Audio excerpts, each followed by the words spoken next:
DaVinci Hand Split Shake Siding Reveal and Subsequent Course Installation.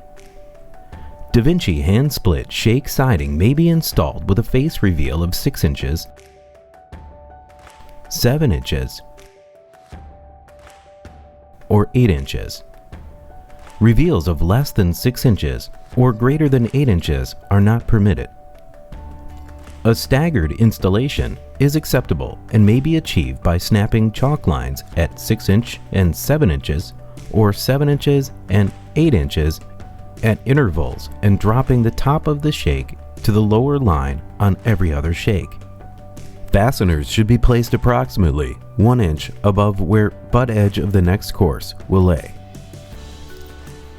Applying chalk lines to the face of the product is not recommended.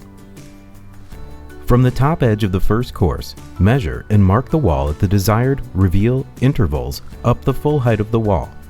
Repeat the process on the opposite side of the wall and snap chalk lines. Begin the second course by placing the top edge of the shakes along the chalk line and securing with the appropriate fastener. Space shingles 1/4 inch to 3/8 inch apart.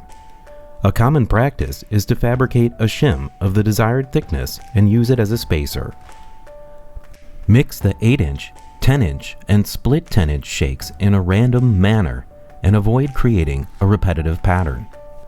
Layout of the course may be needed to help avoid stacked keyways and noticeable patterns. Shake keyways from one course to the next must not line up and be offset a minimum of 1.5 inches to deter water entry. Maintain course alignment around corners on adjacent walls. Due to the overlapping of shakes, a sealant is not required or recommended at shake-to-shake joints or course-to-course joints. Visit our installation video library for product and condition-specific installation guidelines.